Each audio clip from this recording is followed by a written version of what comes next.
तो चलिए आज हम एक सिंपल और ब्यूटीफुल से केक का डिज़ाइन देखते हैं। हाय, मैं अमृता अभी नासिक सिन्नर में अपना होम बेकरी रन कर रही हूँ।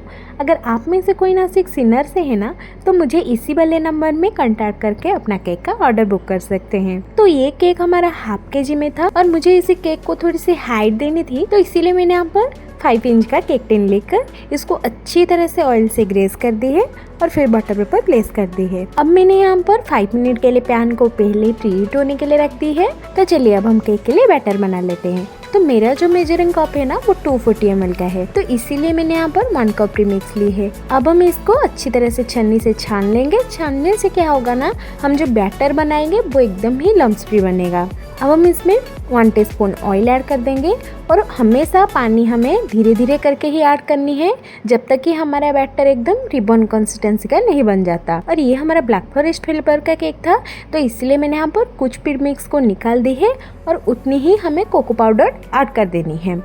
तो अब हम सारे बैटर को टिन में ट्रांसफ़र कर देंगे।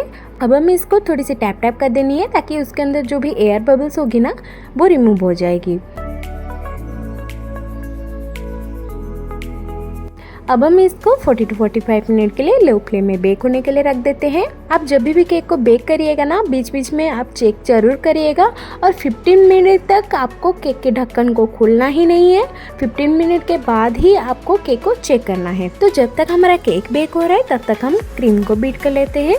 तो मैंने यहाँ पर ट्रोपोलाइट की व्हिप क्रीम यूज की है। आपके यहाँ जो भी व्हिप क्रीम रहती है आप उसको यूज कर सकते हैं। अब आप जब भी क्रीम को बीट करने जाएंगे ना, आपको क्या करना है, थोड़ी देर क्रीम को रूम टेम्परेचर में कुछ देर बाहर निकाल कर रख देनी है, ताकि उसके अंदर जो भी आइस क्रिस्टल्स होगी ना वो एकदम रिमूव हो जाएगी और हमारी क्रीम एकदम लिक्विड फॉर्मेट में आ जाएगी। और फिर हम जब क्रीम को बीट करेंगे तो हमारी क्रीम एकदम परफेक्ट बनेगी। और हमें हमेशा क्रीम को लो से मीडियम और मीडियम से हाई करके स्टीप पिक आने तक क्रीम को बीट करनी है। तो इसी बीच में हमारी क्रीम भी अच्छी तरह से बीट हो चुकी है। तो चलिए अब हम केक के लिए गनाश बना लेते हैं। तो परफेक्ट चॉकलेट गनाश बनाने के लिए आपको हमेशा 2:1 की ही रेशियो रखनी है। 2 पार्ट आपको डार्क चॉकलेट कंपाउंड लेनी है और 1 पार्ट आपको फ्रेश क्रीम या फिर आप मिल्क भी ले सकते हैं। तो मैंने यहाँ पर डायरेक्ट ही इसको गैस में इसी तरह से मेल्ट कर दी है और इसको लो फ्लेम में ही हमें मेल्ट करनी है। अगर आपसे ये वाली स्टेप नहीं होती ना, तो आप डबल बॉयलर के हेल्प से भी इसको बना सकते हैं। तो हमारी गनाश अच्छी तरह से बन चुके हैं और हमारा केक भी बेक होकर ठंडा हो चुका है। तो चलिए अब हम इसको डिमोल्ड कर लेते हैं और उसके बटर पेपर को रिमूव कर देंगे। अब हमें इसके ऊपर की जो डोम पार्ट है ना, इसको रिमूव कर देनी है और केक को 4 लेयर्स में कट कर देनी है। तो ये हमारा ब्लैक फॉरेस्ट केक है। तो चेरी के बिना ब्लैक फॉरेस्ट केक तो बिल्कुल अधूरा है।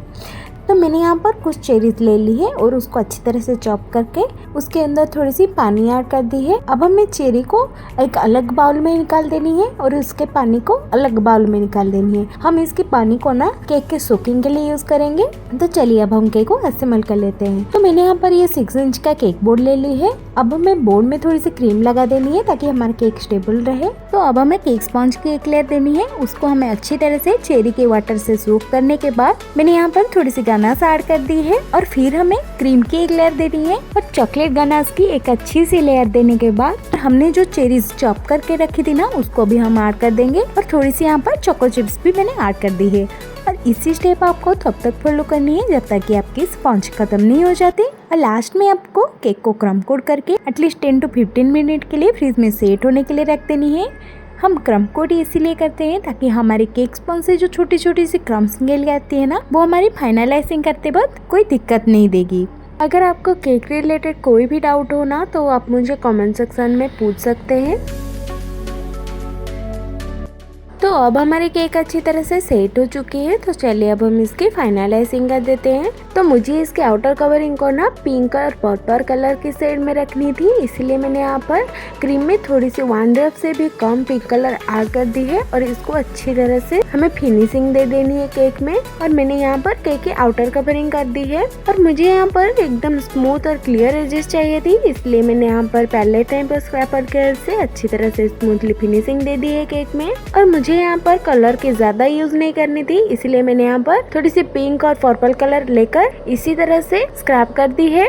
अगर आपको कभी भी इसी तरह की शेडेड इफेक्ट देनी होगी केक में तो आप इसी तरह से जरूर ट्राई कीजिएगा। इससे हमारे केक में ज्यादा कलर की यूज नहीं होगी। तो फाइनल डेकोरेशन के लिए मुझे यहाँ पर 2 रोजेस चाहिए थी और डिफरेंट डिजाइन की चाहिए थी, तो इसीलिए मैंने इसको 2 तरह की नोजल से बनाई है। और फर्स्ट वाले जो डिजाइन है उसको मैंने R1 नोजल से बनाई है। और ये वीडियो थोड़ी सी लंबी हो सकती है क्योंकि मैंने फ्लावर को नॉर्मल स्पीड से ही बनाना सिखाई है आपको। अगर मैं जल्दी जल्दी में इसको बनाना सिखा दूंगी तो आप समझ नहीं पाएंगे। पहले हमें इसी तरह की एक बेस बना देनी है और उसके ऊपर ही हमें एक छोटा सा इसी तरह से कली बनानी है। और आपको हमेशा नोजल के मोटा वाला हिस्सा को नीचे रखना है और पतला वाला जो हिस्सा है उसको ऊपर रखना है। और इसी तरह से मैं जैसे आपको बता रही हूँ इसी तरह से आपको इसी पैटर्न में ही फ्लावर्स के पेटल्स को बनाती जानी है। और ये बिल्कुल ही इजी है, बस प्रैक्टिस की ज़रूरत है। तो यहाँ देखिए कितने इजी तरीके से ही हमने यहाँ पर फ्लावर बना दी है। तो इसी पैटर्न में ही आपको दूसरे वाले फ्लावर को भी बनाना है।